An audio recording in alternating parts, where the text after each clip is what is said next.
My name is Eric Schreiber. Thank you. I run Claughton Capital, founder and president. We're based here in Miami. We are a wealth management firm. We manage a lot of our own family capital, and we implement trading strategies to protect that wealth. We are futures based traders. I've been trading for 25, 30 years. Started on the floor in London on the Life Exchange, back in the day when, men traded in a pit, and fortunate enough to be there at the time during the change from pit trading to electronic trading. So we were one of the first people to do that, and I've been doing it ever since. We run two strategies right now. Both have tremendous benefits to family office and wealth portfolios. Our first strategy is a negatively correlated strategy. We're negative 36% negatively correlated to S&P performance, returning 9% net returns for the last 5 years. On down days where that negative correlation jumps to negative 49%. On large down days, those greater than 2%, our negative correlation jumps to 86% negatively correlated. So what we do is we blend strategies that complement equity portfolio performance. And we do so in a way that's very different than many other asset protection programs. These strategies are profitable in and of themselves. So the blend not only reduces the volatility because of that negative correlation, but also reduces your drawdown significantly. So that's what we do. So is this equity based? Yes. And then futures on, derivatives correct. On equities. Correct. Well, we trade 20 different futures markets. We trade everything from energies to interest rates to FX to agricultural. So commodity-based things. Yeah. Right. Okay. All futures contracts. Correct. And we do that simply because it's most efficient. It's just cheaper to trade a futures contract than it is to trade an ETF or a share on an equity market. And is your trading computer? We're systematic. Yeah. Facilitated. Yeah, we always have an individual watching it at 24/7. Futures markets now are trading around the clock. Sure. But we always have an individual just as a sanity check to make sure that it doesn't go haywire. And we've been doing it for a while. Do you use proprietary algorithms? We do. We use what we call probability-based pattern recognition strategies. So without getting very deeply into it, if traditional trend following, which is not what we do, basically puts a band around the market. Yeah. The market goes through the band, you get short. Market goes up through the top of the band, you get long. The big problem with trend following is you're paying the cost of the band every time you reverse. When you have a choppy market like we've seen over the last 5 to 10 years, because the central banks are stepping in and reversing those trends, you're paying that cost of the band every time, and that's expensive, and that's why the returns haven't been as good as they have been over the past few years. And what we do is something very interesting. What we do is we look at every point traded inside that band.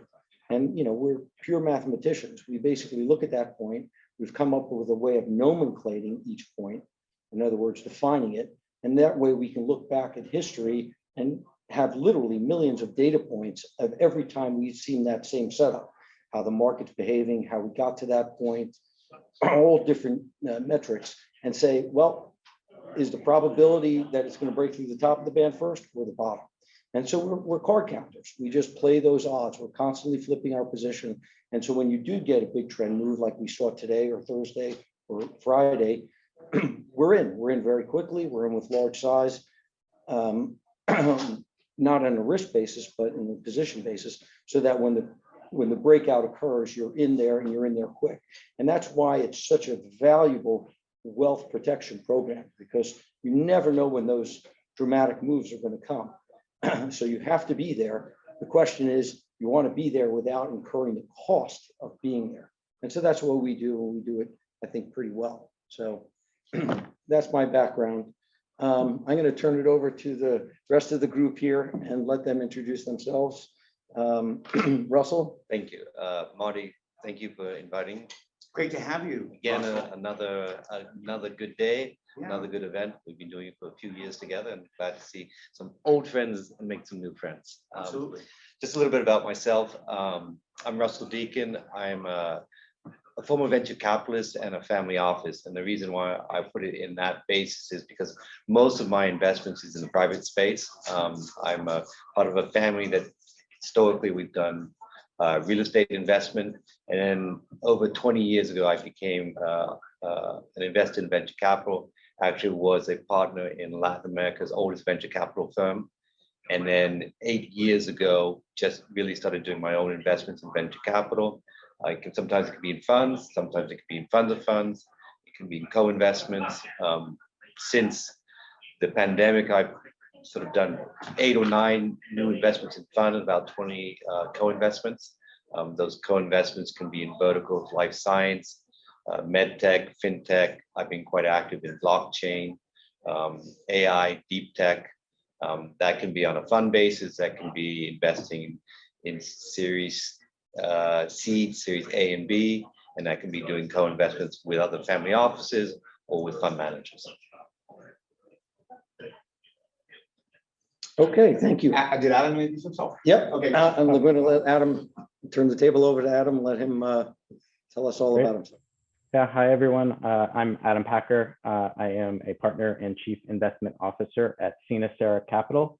SineCera is a multi-family office based in Austin, Texas.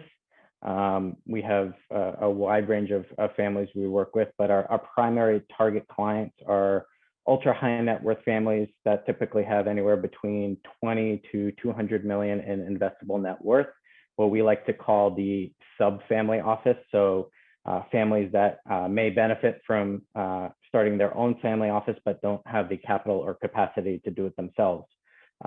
We also work with what we like to call the emerging wealth client. Those are entrepreneurs or business owners that may have a few million in investable assets, but really have a large chunk of their net worth tied up into their current business operations, and that are expecting to have a liquidity event within the near term, typically within 5 years.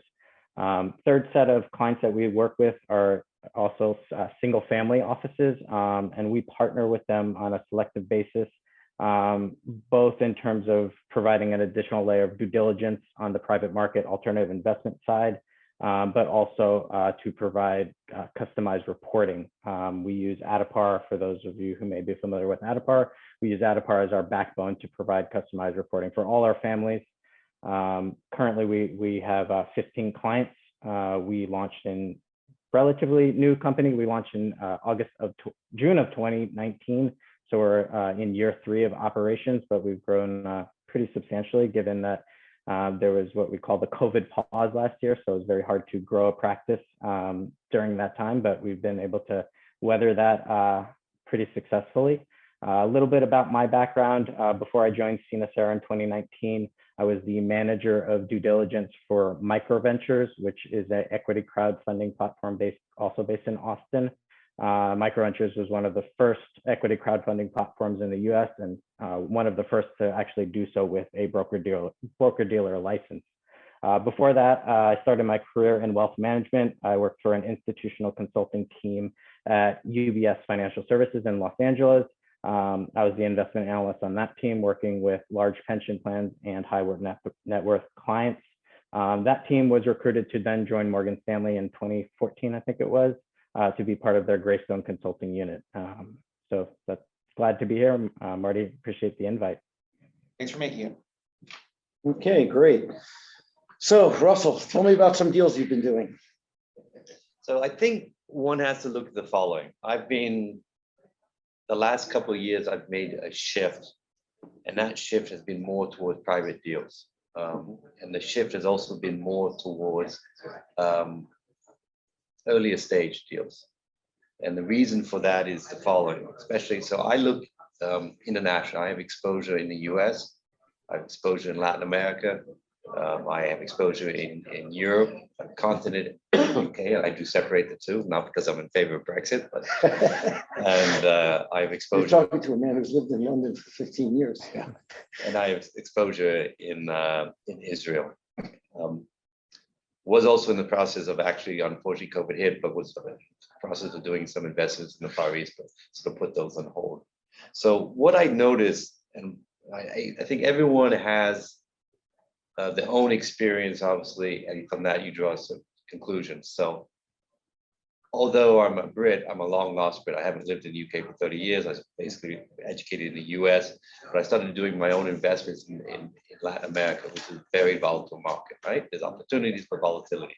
So people ask me sometimes, do you do top down or do you do bottom up? And I actually think you need to do both. Mhm. So when I look at the macroeconomic trends, and if I can look at those on different continents, and I see certain trends or valuations, I think it's important to figure out where the value is, and then where geographically can you find those values. And so what I've noticed probably the last 3 or 4 years, and it's again, it's my opinion, but I think a lot of the investments, especially on the mid-market and beyond the larger market, I'm talking private investments, they become very expensive historically. And I think it's harder and harder to find real alpha there. I'm not saying the beta is not good, I'm not saying the returns aren't good, but the oversized returns, I don't think are there anymore. So the last 3 or 4 years, I've made a conscious effort to go smaller. So that's, again, going more in growth capital, more in terms of venture capital, and looking at those, some of the trends, some of the verticals that I mentioned, because I think they have a lot of more upside. I mean, we've obviously just had a panel on blockchain and crypto. That's a very fast moving vertical. But you know, medtech, life science, we just had a vertical as well on fintech. So I like to frame things first, and then it's a question of, once you frame them, how do I go about looking for deals, and how I go about looking for. So what's changed, I would say, in the last couple of years because of the pandemic, we haven't been able to travel as much. So I've used my network of talking to fellow family offices and fellow LPs, whether that's even colleagues who work for pension funds, endowments, foundation. So I think I've spent more time doing that type of due diligence and comparing notes. So to give you an example, in Seattle, we have a group of friends, family offices, and that I consider that's my blockchain crypto club. Expert, yeah. Okay. I'm not an engineer, but they are, and I've spent a lot of time the last 4 or 5 years investing with them. We've staked some tokens, we've invested in companies, in protocols, we've invested in funds. So I've diversified. When I think about deals, it's not just a deal can be into a company, a deal can be into a fund, because then you get co-investment opportunities. Right. So I think the definition of a deal to me has expanded a little bit.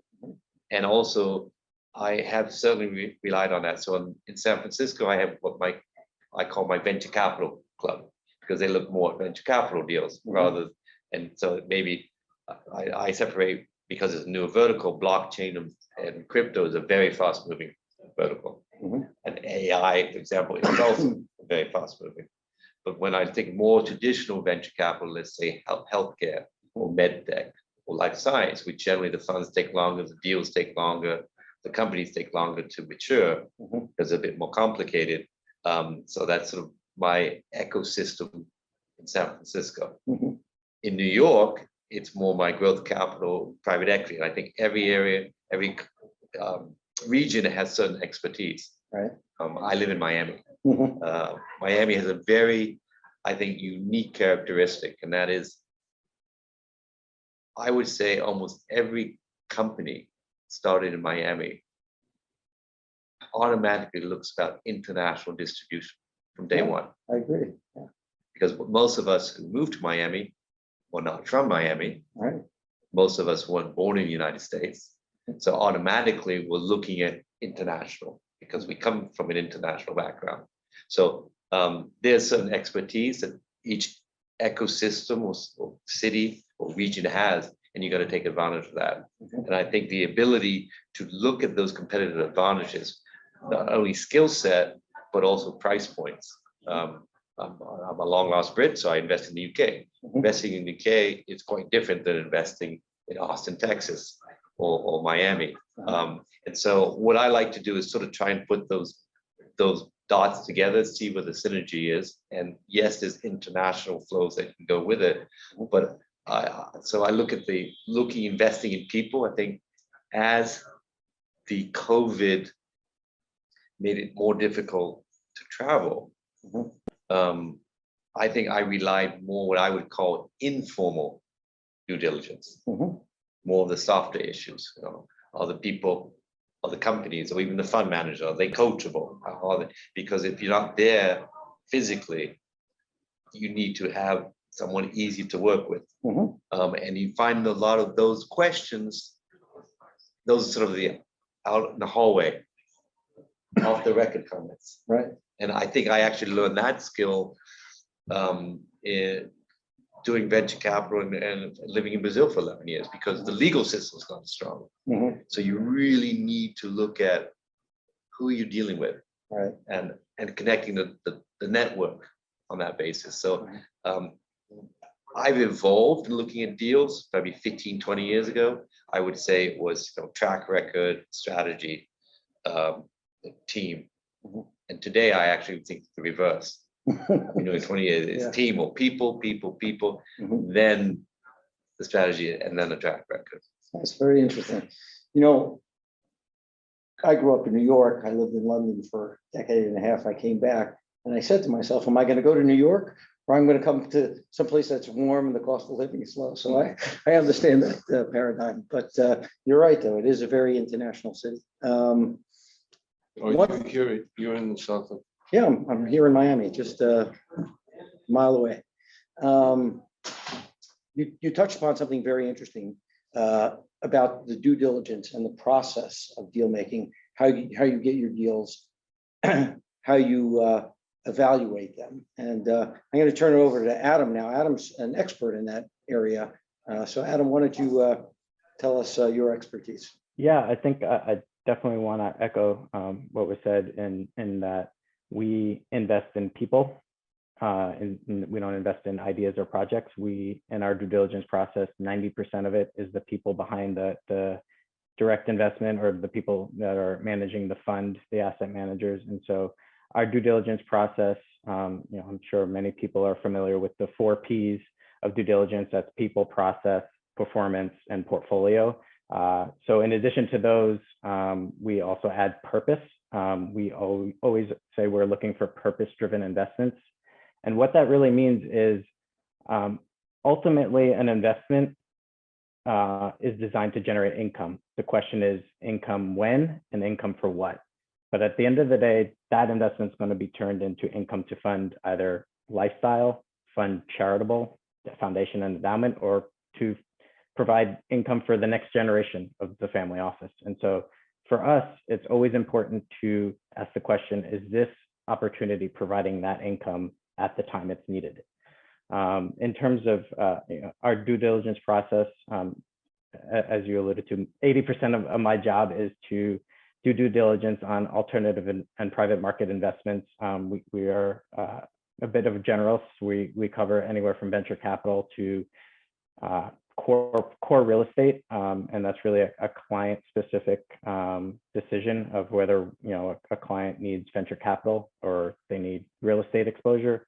A lot of our families come from the oil and gas. No surprise, we're Texas-based RIA, so a lot of our families are from the oil and gas industry and also the real estate industry. And so it's important for us from a portfolio allocation perspective to balance the human capital with the financial capital. And so a lot of our clients, their human capital is high beta, very sensitive to market fluctuations. And so it's our job to find those uncorrelated, diversified return streams.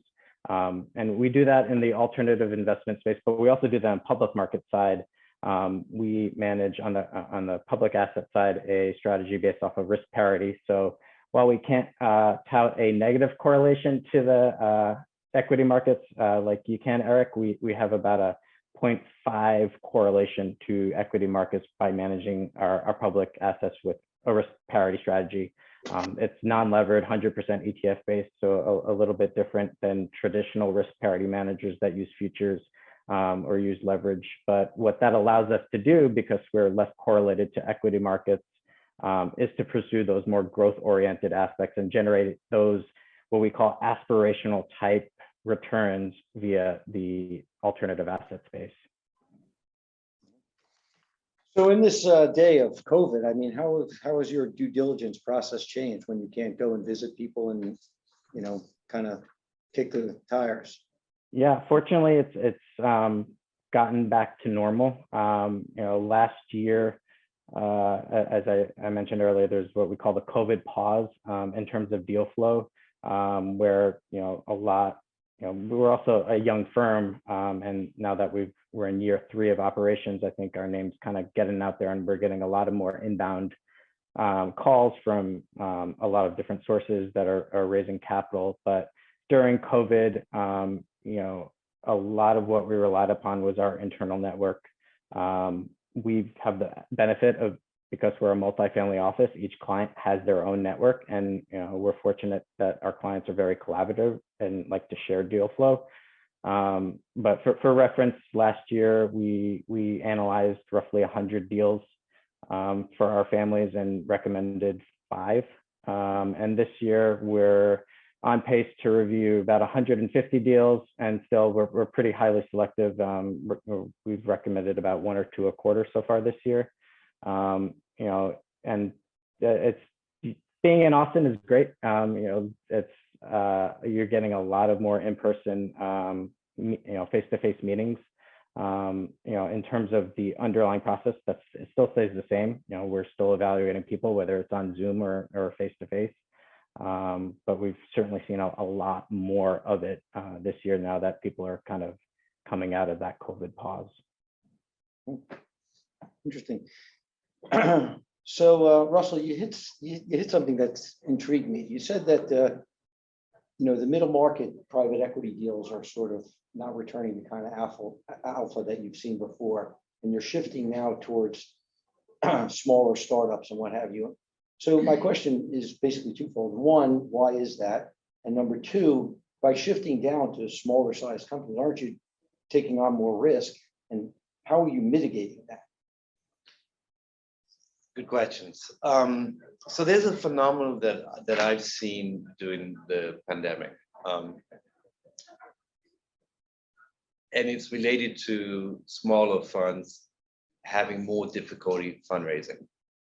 Yes. But there's a benefit to that for me as a family office.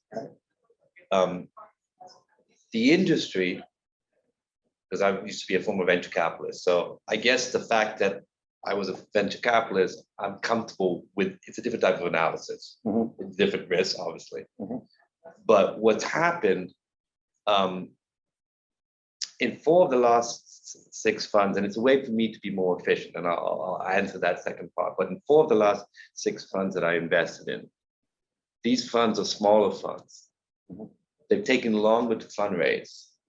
Now, you know, the dirty little secret is, unfortunately, as a family office, it's much more beneficial to go towards the final close, invest in the final close than the first close. I mean, yes, there can be certain financial incentives to change that. However, what's happened is with these funds, especially in the very fast moving verticals like blockchain, like deep tech, like AI that we've discussed, the funds have taken 12, sometimes 18 months to get to the final close. During that time, their portfolio has gotten clarity, and their portfolio has had up rounds.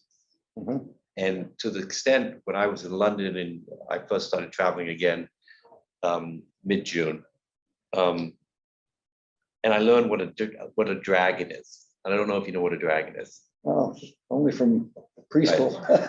Crouching tiger. So there's and I said, well, is there a paper dragon or a live dragon? And what a dragon is one portfolio company that has appreciated so much in the portfolio that it returns the total principal of the fund. Right. So obviously you can have a paper dragon because it's unrealized, Mhm. or you can have, like I say, a live dragon because it's on an exit. Mhm. So for the last 6 funds that I invested in, they've had dragons. Right. And what I noticed was that they were having difficulty fundraising, but I was following them. And because we know that a lot of companies have been tech enabled, a lot of these companies that are tech enabled with COVID, they've had a huge accelerator. So they've had up rounds, 1 or 2 up rounds during this 18-month cycle. Mhm. So it's led to several of the funds where they were, in essence, having a multiple MOIC, the first investor quarterly letter, the fund is already at a 2x. Mhm. And to be in that position where you can invest at that, so you're basically taking out the J curve, Mhm. you're basically taking off your principal risk. No, it's still paper, Right. so there's some, it's not nil. Mhm. But that is phenomenal, and I've been doing this for over 20 years. I've never seen that before. Mhm. And so that I adjusted, and that's why I started looking at sometimes the truncated. I've had situations where and there's co-investments that go with that. So you can double down on the co-investments and pick the different portfolio companies you like, because then you can usually get in Series A or Series B. But what happens is some of these funds are small. They're $100 million fund, $200 million fund, sometimes even smaller. You know, I helped put in a couple of blockchain funds into existence. They're only $15 million, but as a family office, I can take advantage of that Right. because I don't have to put a $50 million check or $100 million check. If there's a great opportunity, fine, I can do that. So I noticed this phenomenon, and that has been a COVID phenomenon, I would say. I'm not quite sure how long it's going to last for, Mhm. but it has been a very interesting last 18 months because of that. Interesting. So Adam, tell us, I have a question for Russ. yeah, sure. So you invest as an LP or as a GP? I mean, are you Well, almost always as an LP. Sometimes I'll take a small piece and I'll buy a small piece of the GP as So in some well. But respects- generally, it's to be an LP investment. but then sometimes you do it, I mean, that must be powerful for the fund to know that you're in it and to be able to tell other people, I imagine. So there's a value. Yeah. You're what I would call like a value added LP. Yes, and then you get special economic. Usually, what happens, you can then get. I mean, the other thing people can do, and that doesn't depend. It really depends on any angel investor, any anchor investor. Usually gets better economics, and those economics can be a smaller management fee, not usually a success fee, but it's usually a smaller management fee, or the ability to do co-investments with the GP at reduced economics or sometimes no cost on the management fee. So does that actually matter to you? Like, because so one of the things that we've noticed over the last couple of years is that a lot of the Silicon Valley firms have much higher co-investments than the firms on the East Coast. Right? So New York firms are extremely traditionalist, and then I've seen Silicon Valley's firms that have done like 13x on co-investment on micro VC funds. Yeah, it matters to me. What's that? It does matter to me because remember, my experience, I'm a former venture capitalist. Okay, so can you explain what that means, or you know? Yeah, because I don't honestly, the fees per se don't matter to me. I mean, I could take an example where I think this is public knowledge, but the Australia's super annuities were so fee conscious that they didn't want to. They made it a public statement that they weren't willing to pay the typical 2 or 20. Well, that's a double-edged sword, because if you have a very successful fund, you can choose your LP. Absolutely. Yep, no doubt. So I don't care about fees as much as I care about net returns. Right. I think what the value of being able to heavily co-invest is the ability to kind of go on your own instinct as a former VC to say, I know I can go into this fund bigger if I want, or go into this particular deal bigger if I want. What I think is nice for me, I have a small setup with 5 people. So I need to scale.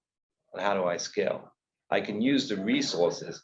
For example, if I'm investing in, this happened to one of the funds I invested with.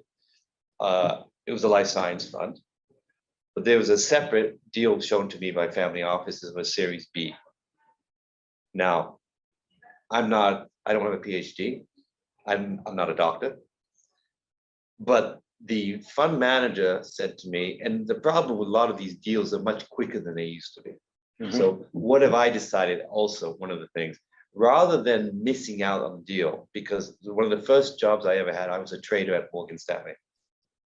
And that first job out of university taught me something very important. If I waited to have all the information, or most of the information, I either overpaid, or if I'm lucky, I just paid a just price. You can't wait. And today, the deals are so fast that you can't do real proper due diligence. You can have an instinct, you can have an idea, but you can't say you've done really thorough due diligence. Therefore, team matters a lot. Therefore, what do? Number one, so this life science was very kind. He said, look, here, take 2 of my PhDs for a couple of weeks, they'll help you. That's a real partnership. That means my money's going to be sticky unless he really screws up his fund. That meant, right? That meant a lot to me. Okay, so I can scale using that. Number two, what I've also decided in these fast moving verticals, rather than to just sit there and read reports and observe and miss the whole thing, I'm making bets. I'm making a lot of bets, but smaller bets. Sure. So I have a portfolio of 40 to 60 co-investments by now. Some of these co-investments, if the seed, the $50,000, $25,000, and so I scale, and then I can go in and do another round. So I'm taking a methodical approach, learning, scaling the ability to do that, and obviously creating a filter. So the ability for co-investments, for me, I want a seat at the table. And generally the smaller funds and the West Coast funds, as you say, I'm almost always doing 1-to-1. How much money I put in, I'm doubling that by doing co-investment. That means a lot. Flexible than the New York funds. New York funds are like, what does that mean to my future, my next fund, blah, blah, blah, blah. Whereas all the Silicon Valley VCs I went to are about scaling. And I would say it's not just the West Coast, because one of the things perhaps is as similar to the West Coast as I've seen is Israel. Israel is a very dynamic ecosystem. You know, per capita, they have more unicorns than even Silicon Valley. It's a very concentrated, international looking, a lot of stuff's going on there. And some of the prices are as expensive, if not more expensive. So it's not necessarily cheap. But there's also, I always look for the smaller managers who are open to doing co-investments, because when I like something in a vertical or company and the people, you double up, you concentrate, you re-up, and you can do that by doing co-investments or going into another round. So that's, to me, is very important. To me, that's how I diminish my risk. Right, yeah, to your winners, right? Yeah. Yeah, it's good trading. Absolutely. Yeah. So, I'll just add, I think, we're in the same boat where what we're seeing in the VC space and what attracts us the most are those kind of follow-on funds. We participate mostly on the LP side, but we're seeing opportunities where these funds are acquiring the pro rata rights of early stage micro VCs because they just don't have the capacity to participate. They're getting pushed out by these larger players to where they can't invest in the seed A round because the round's just too large. And so they're offering, instead of offering co-investment rights to their existing LPs where they're essentially not making any money because they have to waive all their fees, they're not collecting a carry, they're partnering with these other funds that are acquiring the pro rata rights and then sharing in that carry. And so the micro VCs still get a benefit from that, even if they're not able to participate because they're capital constrained. And in addition to that, on the real estate side and the VC side, co-GP opportunities, we're seeing a lot of those where the funds and the LPs are providing co-GP capital and then participating in the GP economics. And whenever you get a chance to participate in GP economics, I think that's a win. There's another way to do it too. You can, and I'm contemplating this, is to set up co-investment opportunities through the fund managers forming SPVs. I do that as well, but I do that with family offices. We have the groups, and for example, we invested in a Singapore venture capital fund in blockchain, and we actually set up an SPV based in Wyoming. So you can be quite, Wyoming is very user friendly. People, if you want to take a look at that. So the SPVs can be done with the fund manager, or you can set it up yourselves. That's just, I think we're all gotten more creative at finding ways to do deals over the last 18 months. We've had to be. Right, right. So what kind of side deals that are you seeing out there? I mean, what kind of turns the page from an investment to one that you'll walk away from? So I think one of the most important things is whether you are willing to be a passive investor or not. I am. Not everyone is.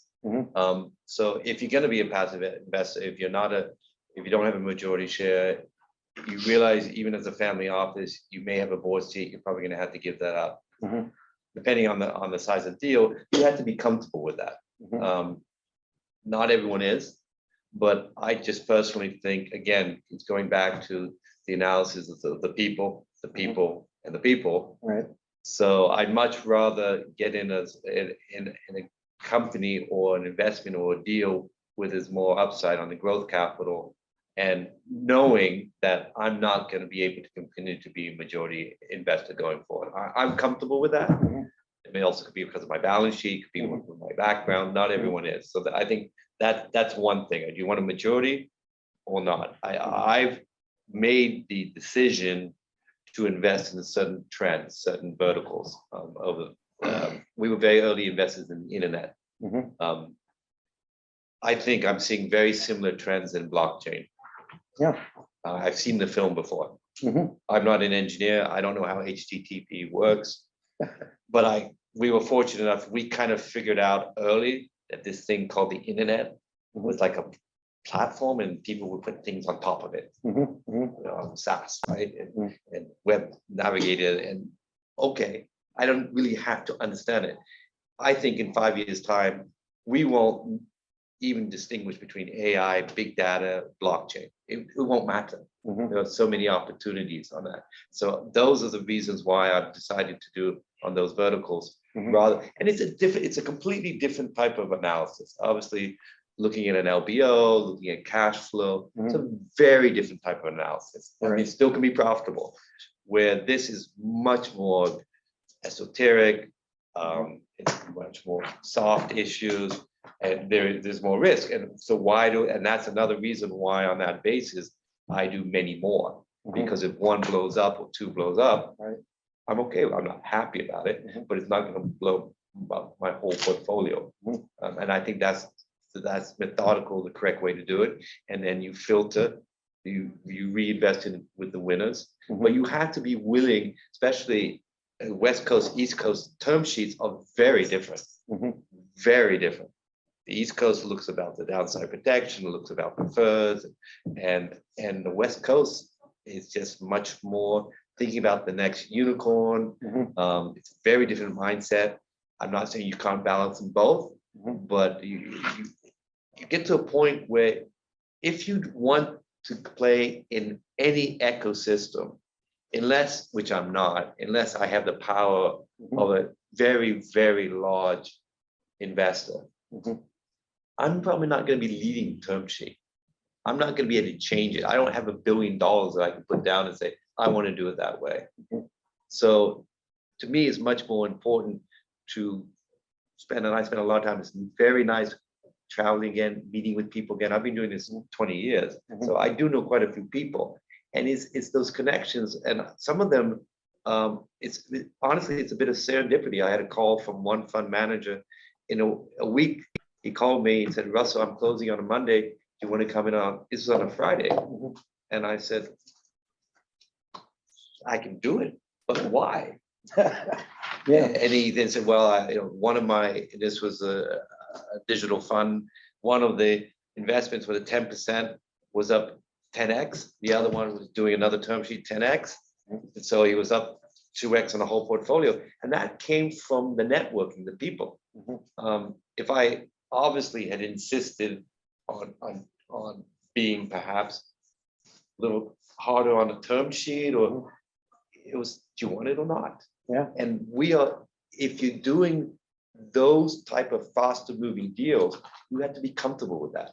It's just a very different environment, and things have sped up the last couple of years. I really think Things so. are moving so fast. We've got about 5 minutes. Okay, so Adam, I'll leave it to you. Why don't you run through, your pipeline, how you get your deals, how you see them, and then what your process is. Maybe you can kind of run through an example for us from start to finish and turn it over to you. Sure. Yeah. So most of our deal flow, as I mentioned earlier, comes from our client network. Since we're a multifamily office, we have quite a robust network that spans from entrepreneurs and venture capitalists all the way to real estate and private equity veterans. So a lot of our inbound deal flow are what we call the warm leads. We tend to be a little bit more cautious on the cold leads. But in terms of walking through a typical deal, we're always going to be people first on our due diligence process. And so once we have the introduction, I think being a registered investment advisor versus a single family office, it's important for us before we even began our due diligence for clients was to kind of codify our due diligence practice. When you're evaluating people, it's very subjective, and while experience is probably the most important thing to have when you're evaluating a deal and you're evaluating people.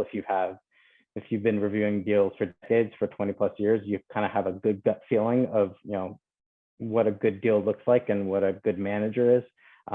But for an RIA, the trick is, well, how do you objectively write that down? And so our process when we're evaluating people is kind of, what I do is I like to say I go down a rabbit hole when I get introduced to a manager or an entrepreneur or a VC. I try and find the dirt, and especially people that have been around in the industry a long time and have multiple vintages, multiple funds, multiple enterprises or startups that they've launched. There's always going to be a misstep. There's always going to be a period of underperformance, and for me, that is the ultimate conversation to have with an investment opportunity is to ask them, well, what happened during that period of underperformance, or what went wrong? And I think that answer is probably the single most revealing aspect in evaluating someone is, are they honest? Are they defensive? Do they deflect and chalk it up to just bad timing or bad luck? Kind of gauge. It's subjective, but I think it's important for our clients to know we are asking these questions. We are digging into the background of these founders. And beyond that, obviously, then it's looking at past performance.